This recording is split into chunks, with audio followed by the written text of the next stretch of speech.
bonsoir. Effectivement, j'ai essayé de vous ramener un petit peu plus près du kilowattheure, puisqu'à la fin, le biogaz a d'intérêt que si on en fait quelque chose d'un point de vue énergétique, en tout cas pour nous. Donc Greenwatt, pour vous mettre le contexte, Greenwatt est une petite société qui s'est développée maintenant depuis 7 ou 8 ans, qui était au départ entièrement dévolue à la production des nouvelles énergies renouvelables, et qui maintenant s'est lancée parce qu'un des reproches qu'on nous a plus souvent, en particulier du côté des associations écologiques, c'est qu'il faut d'abord économiser. Donc maintenant, Greenwatt, depuis quelques mois, s'occupe aussi de l'efficience énergétique. Nous avons 6 ou 7 personnes qui travaillent dans le domaine de l'efficience énergétique. Donc on a vraiment ces deux piliers, puisqu'on s'inscrit dans la problématique confédérale de la transition énergétique, ces deux piliers, d'abord économiser, après produire des énergies renouvelables. Vous voyez que ça peut évoluer, puisqu'après Fukushima, on a déjà fait le nucléaire, on a changé aussi les objectifs de production. Donc pour nous, c'est un trend qui nous intéresse, puisqu'effectivement, on se place dans ce contexte-là. Vous avez vu les actionnaires, on est un petit peu valaisant, puisqu'on appartient pour 10% à la ville de Sion, 80% groupé, 10% canton de Neuchâtel, parce qu'on a des grands projets éoliens du côté de Neuchâtel, et on a des projets aussi dans le Valais, donc c'est plus facile aussi d'avoir des partenariats locaux. En ce qui concerne l'efficience énergétique, on est au cœur finalement d'un réseau qui nous permet de toucher tant les collectivités publiques que les industries. On bénéficie bien sûr du support de notre grande maison mère, le groupe E, avec pas mal de compétences dans le domaine de la production, dans le domaine de l'installation, dans le domaine des entretiens de moteurs, mais aussi avec toute la partie, je dirais, la partie parapublique ou publique des services d'énergie de la Confédération des cantons, pour vraiment inciter dans des mesures qui ne sont pas toujours rentables, mais qu'il faut faire quand même dans le domaine de l'efficience énergétique. Les installations qu'on a mis en service maintenant en 8 ans, donc surtout du photovoltaïque et de la biomasse agricole, parce que c'est là où on a le moins d'opposition. Par contre, dans la petite hydraulique ou dans l'éolien, on a beaucoup de projets, on a des projets pour plus d'1 milliard de francs dans le portefeuille de projets actuels, mais beaucoup de blocages au niveau en particulier de l'éolien, puisque finalement en Suisse, avec quelques dizaines de milliers de francs, vous allez au tribunal fédéral et vous bloquez un projet pendant 10 ans. Donc on est dans cette procédure-là pour l'éolien, avec peut-être les premières décisions qui tombent d'ici quelques mois, parce que c'est vraiment l'éolien qui nous permettra d'atteindre les objectifs qu'on a vus tout à l'heure en termes de politique énergétique de la Confédération 2050, puisque juste par exemple 3, pour vous donner un ordre de grandeur, on vient de mettre en service une centrale photovoltaïque de 38 000 m² de panneaux, 60 000 m² au sol dans la région de Payerne. Ça, c'est l'éolienne de Charente, production annuelle. Donc l'éolien, ça soit, c'est haut, mais ça prend moins de place au sol, donc il n'y a pas de miracle. Donc, vous voyez que même avec les photovoltaïques, on peut dire qu'on a fait pas mal de projets maintenant en Suisse occidentale, en Valais aussi. On a 24 MW installés, mais on va s'arrêter là, puisque les projets qu'on annoncerait maintenant au subventionnement n'auraient jamais la RPC, puisque en fonction de l'évolution de la liste d'attente, ils auraient la RPC en 2030-2032. Donc ça veut dire pour nous jamais. Donc maintenant, on peut dire que sur ces 24 MW là, le 80% est encore pas subventionné, et maintenant il faut qu'un projet passe au subventionnement pour faire le suivant. Si on vient maintenant au sujet qui nous intéresse aujourd'hui, la biomasse agricole, on voit ici en fait qu'il y a déjà 1900 kW installés par rapport au slide précédent, puisqu'on évolue tous les jours. Donc on est actif dans les cantons de Berne, canton de Fribourg, canton de Neuchâtel et le canton de Vaud. Et avec aussi un projet dans la région de Bétro, mais qui pour le moment est en stand-by, quelques projets encore en développement. Donc ces projets-là sont des projets qui sont créés toujours avec des agriculteurs pour des contraintes légales, puisqu'en termes de méthanisation agricole, si vous construisez en zone agricole, vous devez avoir 51% du capital qui est en main d'agriculteurs. Donc déjà cette contrainte-là nous force à faire, nous oblige à faire des installations proches de l'agriculteur et avec eux, puis c'est eux qui vont les exploiter. Et là, on est déjà en avance sur vos méthaniseurs, puisque typiquement, par exemple, ici à Fleurier, on digère 800 tonnes maintenant actuellement de déchets de restaurant qui sont normalement digérés dans cette installation. Donc effectivement, c'est un excellent substrat. On a aussi une installation qui va venir ici dans la région de Grand Villard, qui va essayer d'arriver à digérer 2000 tonnes par année de déchets de restaurant de la région de Fribourg et de l'Arc-Lémanique, surtout la région Vevey jusqu'à Lausanne. Donc c'est un excellent co-substrat. Ces installations agricoles, je vous ai dit, elles fonctionnent en partenariat, toujours en société anonyme, donc ça veut dire que chaque installation doit être rentable en soi. Donc toutes les installations que vous avez vues là sont maintenant des installations rentables, avec une qui a eu beaucoup de peine, puisque chaque fois il faut trouver un agriculteur qui a un esprit d'entreprise assez développé, parce que c'est finalement plus un business que de l'agriculture traditionnelle. Et là où on s'est planté, c'est avec un agriculteur qui lui s'occupe de serre et n'avait que la volonté de trouver de la chaleur à bon marché. Par contre, tous les autres agriculteurs qui sont à la base, les gens qui font de l'élevage, entretiennent ces installations et savent comment fonctionne une installation avec des moteurs, il y a de la mécanique, un peu d'électrique, mais surtout beaucoup de déchets agricoles qu'il faut savoir gérer. La technologie est relativement simple et robuste, elle vient en principe d'Allemagne, donc elle est assez bien connue.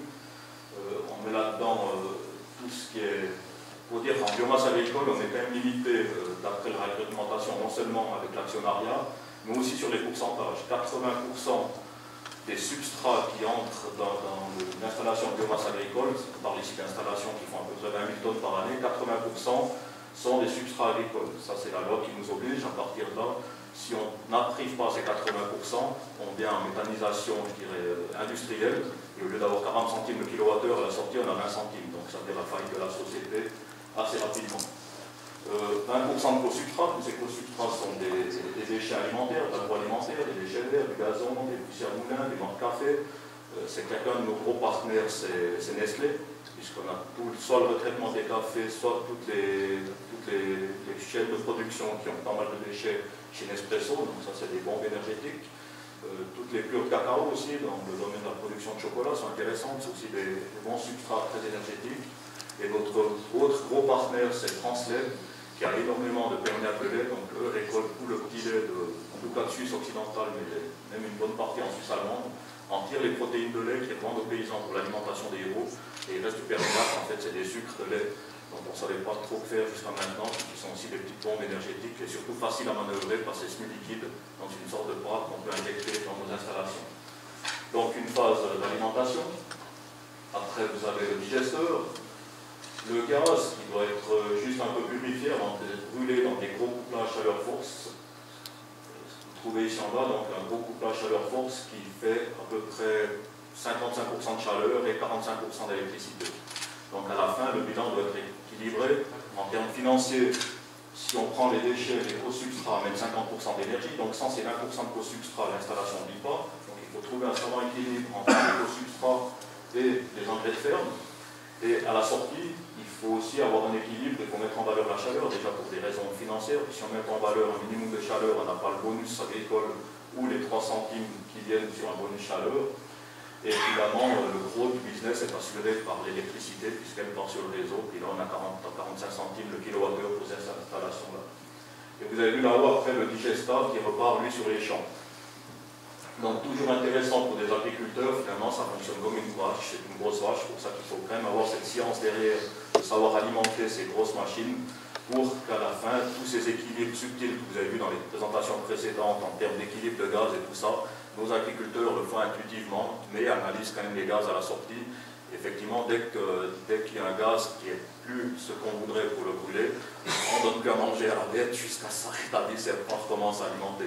Parce que tous ces co-substrats qu'on met dedans, après qu'on parle de perméable de lait ou qu'on parle, on a beaucoup de starkewasser qui viennent de l'industrie alimentaire, des pommes de terre, des lavages de pommes de terre, peuvent aussi produire beaucoup de mousse, donc tout ça doit se gérer, on doit injecter ça à dose homéopathique parfois, donc il n'y a pas que le côté énergétique, mais aussi la complexité du flux à entrer dedans, parce qu'après derrière il y a toujours des heures, il y a toujours des francs, et donc quelque part on doit gérer ça de la façon la plus industrielle possible.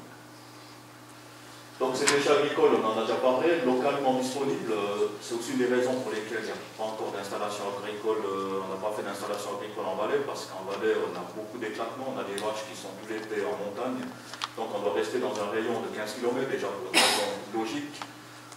C'est un des avantages sur pompe au gaz qu'on a maintenant, parce que maintenant les prix des transports sont tellement bas que vous pouvez ramener de la pelouse à Chafouz et la digérer à Chabournay, ça paye encore. Si on avait un vrai coût des transports, je pense que ça serait plus possible. Donc avec nos installations bien disséminées dans le territoire, on pense qu'à terme, on les a construites pour ça, on sera nettement plus performant en termes de coûts par rapport à l'alimentation de tous ces substrats. Maintenant, la loi nous oblige à rester dans un rayon de 15 km, et en Valais, les 15 km, on y est vite. Donc quand vous transportez du lisier du fond du Val d'Airain jusqu'en plaine, typiquement, vous n'avez pas votre vie. Donc à un certain moment, on s'est dit pour le Valais, il faudra trouver une autre technologie, puis abandonner la technologie liquide qu'on a jusqu'à maintenant pour venir dans une semi-liquide ou quelque chose de sec. Et les éco-substrats, donc je vous en ai déjà parlé, donc le tilet c'est pas très bon le tilet, parce qu'effectivement, comme le disiez, il y a beaucoup d'eau. Par contre, ce qui sort du tilet, le permet de lait est excellent. Les déchets verts, on verra tout à l'heure, ça c'est l'avenir qui nous permettra, à l'avenir, ça va nous permettre de développer d'autres installations, puisque maintenant ce marché d'éco-substrats, vous avez vu nos installations disséminées de Berne au canton de Vaud, là on a à peu près pris tout ce qu'il y avait à prendre d'un point de vue éco-substrat qui existe, qui viennent de l'agroalimentaire. Et maintenant, il faut trouver de nouvelles filières pour arriver à développer de nouvelles installations, pour les alimenter dans ce 20% qui est indispensable dans l'équilibre de nos business models. Déchets de légumes, donc il y en a des bons, il y en a des moins bons. Dès que vous avez par exemple du colza, c'est des bombes énergétiques, alors que si vous avez des déchets qui viennent des serres, des salades et tout ça, c'est que l'eau, il n'y a pratiquement pas de gaz. Donc on a appris aussi en quelques années à gérer ces déchets, à comprendre qu'est-ce qui était intéressant, qu'est-ce qui était pas. Pour arriver à équilibrer aussi des taxes de prix. Il y a des déchets qu'on reprend, on sait que ça ne fait pas de gaz ou peu de gaz, mais par contre on nous demande de l'argent pour qu'effectivement c'est comme l'évacuation d'un déchet standard. Mais à la fin c'est un équilibre, tout ce monde des déchets, c'est passionnant, parce que je ne le connaissais pas du tout il y a quelques années, tout ce monde des déchets est en train de se mettre en équilibre en fonction de la complexité de l'évacuation des déchets, mais en fonction de son pouvoir énergétique finalement. Donc vous avez un équilibre qui se met en place, à un certain moment tout le monde voulait s'en débarrasser, maintenant tout le monde croit qu'il a l'or dans les mains, personne ne signe plus un contrat plus d'une année, et l'équilibre sera au milieu qu'on va trouver vraiment quel est le rapport entre l'énergie qu'il y a dans le déchet et la complexité pour l'évacuer ou pour le sortir. On a déjà vu ce schéma-là, effectivement, vous avez ici en haut les lisiers, puis vous avez tout en bas la friture d'huile. C'est clair que la McDo c'est un bon client, pour le moment tout passe en biodiesel. À un certain moment, même pour les déchets de restaurant, il y en a qui avaient compris le filon, puis qui allaient dans les restaurants pour prendre l'huile avant de passer dans les déchets de restaurant, mais finalement les restaurateurs, à force d'avoir des estragnions et des taches d'huile partout dans leur cuisine, la plupart sont quand même revenus au système traditionnel et l'huile repasse dans les déchets alimentaires. Et la différence est énorme si un restaurateur retire l'huile de ses déchets alimentaires ou pas. Vous avez l'explication là. C'est clair que ça, c'est des substrats qui peuvent voyager un peu plus parce que derrière, il y a un pouvoir énergétique qui est grand. Et l'avenir, je vous en ai parlé, c'est le traitement des déchets verts qui va quelque part, je pense, il y a beaucoup de chance pour finalement avoir ce traitement des déchets verts qui nous permet de sortir 3 composants que vous avez ici en bas, après l'avoir broyé et trié. Donc ça, c'est les déchets des communes, ce que vous trouvez dans les déchetteries. De trier la partie de votre chauffage qui doit repartir soit dans des déchetteries, soit repartir dans des grosses installations de plaquettes à bois pour chauffer, soit pour la fabrication de pellets pour les parties les plus nobles. Une partie qui reste à composter, dont on ne saura pas faire, il y a de la terre, il y a du sable, il y a du bois qui est déjà trop dégradé pour être utilisable en termes de chauffage. Et enfin, il y a la partie à méthaniser, tout ce qui est feu, ce qui est gazon et tout ça, qu'on va injecter dans nos méthaniseurs. Donc en séparant ces fractions, on a nous ici, plutôt qu'avoir un déchet, pour s'en débarrasser maintenant, les collectivités payent entre 70 et 100 francs la tonne, on espère arriver à payer au moins le prix pour mettre en valeur ces déchets et avoir des filières qui, au moins pour le même prix, c'est-à-dire pas plus cher que maintenant, doivent avoir une meilleure mise en valeur des substrats à la sortie. Et pour nous, ça fait aussi des déchets verts qui pourront permettre d'alimenter de nouvelles industries. Il faut dire qu'aussi on profite de ce monde agricole, c'est aussi un business et derrière il y a de l'argent. Ce monde agricole a des coûts qui sont quand même beaucoup plus bas que typiquement que des collectivités ou que de l'industrie. Donc quelqu'un qui trie des déchets dans un monde agricole coûte moins cher que quelqu'un qui est sur une déchetterie traditionnelle. Le seul endroit où on peut le faire à la main, c'est dans notre installation de Bellechasse, où on a vraiment une main-d'œuvre bon marché, mais il n'y a pas partout les sites. Aux îles, c'est un peu trop fermé. Dans Bellechasse, il y a quand même des sections ouvertes qui permettent d'avoir pas mal de gens qui travaillent là, qui peuvent trier à la main.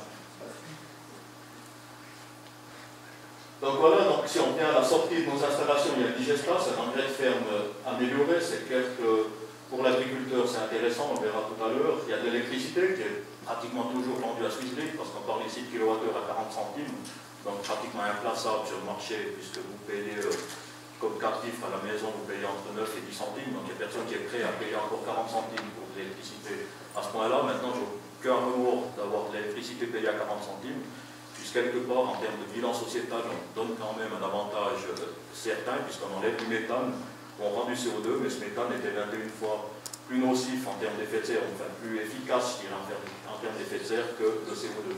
Donc un avantage sociétal important. Et on a de la chaleur, et là c'est notre force, c'est que sur toutes ces installations, On a essayé de mettre en valeur la chaleur, soit dans des chauffages à distance, c'est la solution la plus simple, si vous avez un chauffage à distance assez proche. Maintenant, à partir de 600 mètres, vous ne payez plus la conduite, et comme vous mélangez quand même pas mal de substrats qui ne sont pas toujours très bons, donc les fumiers, les engrais de ferme, les co-substrats d'industrie alimentaire, il faut quand même garder une certaine distance aux habitations, donc il faut trouver le bon mix entre une installation de production et un chauffage à distance qui ne devrait pas dépasser 500 mètres. Après, ça dépend toujours des circonstances. Il y a une autoroute au milieu, par exemple, vous oubliez. Mais pour évacuer la chaleur, c'est les systèmes les plus efficaces. Dans des serres de production, c'est le cas de l'histoire, où là, effectivement, la chaleur est mise tout de suite dans une serre pour la production de légumes. Dans l'industrie, c'est un projet qui est encore en développement, qui sera mis en service d'ici 3 mois, 3 ou 4 mois, et qui, par rapport à la problématique que j'ai évaluée tout à l'heure, c'est effectivement un projet qui a été fait par Nestlé Waters pour préserver ses sources d'énergie, donc pour déméthaniser et avoir des digesteurs moins agressifs après pour la nappe phréatique dans la région des Nez qui était particulièrement polluée, en particulier au nitrate. Donc c'est Nestlé qui a été le détonateur du projet, mais comme Nestlé n'investit pas dans tout ce qui a pas de temps de retour plus loin de 3 ans, donc l'énergie est oubliée, c'est 20 ans, donc ils s'approchent de partenaires comme nous qui investissent pour eux, qui nous greffons un peu sur leurs installations. Ou alors, c'était aussi notre force, c'est ce qu'on fait à Gain, on sèche des plaquettes forestières, on sèche de la silure, on prend beaucoup de silure, on fait à Gain par exemple maintenant 10 000 tonnes de pellets par année avec moitié de silure, moitié de plaquettes forestières, et des pellets qu'on vend sur le marché en principe en Suisse romande. Donc là, c'est notre plus belle réussite, puisqu'on a une installation qu'on s'est commencé à 2 000 tonnes par année, donc c'était laissé 5 ans pour aller à 5 000 tonnes, et en 3 ans, on est à 10 000 tonnes, parce qu'effectivement, là, il y a un marché qu'on développe aussi avec les chauffages à distance. Maintenant, c'est un marché qui est dur, parce qu'avec la problématique de l'euro, vous trouvez des pellets d'Ukraine à 150 francs la tonne livrés à Fribourg ou livrés à Sion. Alors que nous, on a des coûts de production de 250-250 francs la tonne et on les vend à 330 francs la tonne. Mais comme nos clients sont des gens qui ont quand même une conscience environnementale plus élevée que la moyenne, pour le moment, s'en tire toujours et en progresse. On s'est approché de la FRC, si vous avez vu dernièrement, pour sensibiliser les gens, parce que personne ne croit qu'on a des pellets ukrainiens ou des pellets sud-américains en Suisse. Alors qu'effectivement, dès qu'il y a du green, il y a du business, c'est un quick business, ça marche aussi malheureusement comme ça. Pour la filière agricole, bon, beaucoup d'avantages, mais le plus bel avantage, c'est quand il y a un agriculteur, parce qu'au départ, chaque fois qu'on va fédérer des agriculteurs, tout le monde croit que son fumier est meilleur que celui du voisin, et ceux qui viennent pas, après 2 ans, quand ils ont vu la différence sur les champs du voisin, la différence de pousse des cultures, ils viennent vers nous en disant finalement, je vais entrer dans le système de biomasse, parce que ces digestats, à la sortie, sont beaucoup plus efficaces. Posez-moi pas la question pourquoi, juste, c'est des questions d'absorption d'azote, qui est plus facile à faire et il y a beaucoup moins d'agressivité. Vous avez plus ces taches jaunes d'endroits qui sont complètement brûlés par du lisier, donc des substances qui sont mieux équilibrées et donc économie aussi d'engrais chimiques derrière. On leur fait aussi du stockage hivernal, c'est que l'installation de biomasse permet de stocker souvent 4 à 5 000 tonnes de lisier, donc ça leur diminue leur propre fosse d'autant. Pour l'environnement, c'est clair qu'on va boucler des cycles, quelques effets positifs aussi sur les sols, moins d'engrais chimiques, c'est aussi un avantage évidemment pour l'environnement. Diminution de la charge à l'ammoniac, quand vous avez l'épandage derrière une installation de biomasse, ça ne sent plus.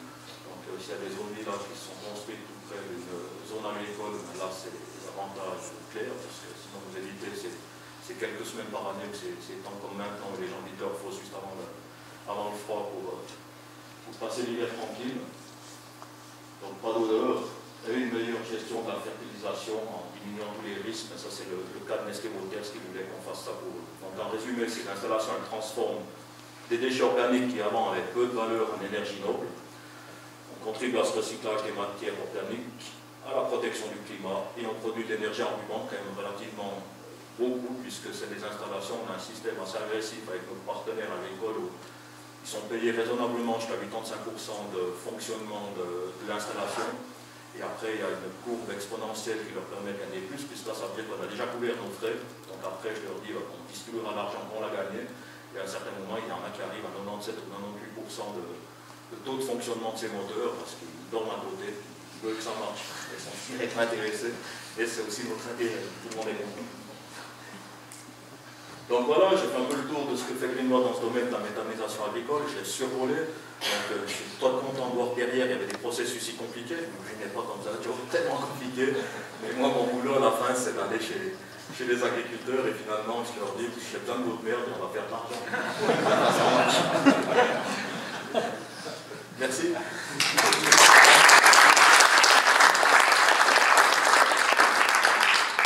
Merci pour votre présentation. On a du temps pour quelques questions.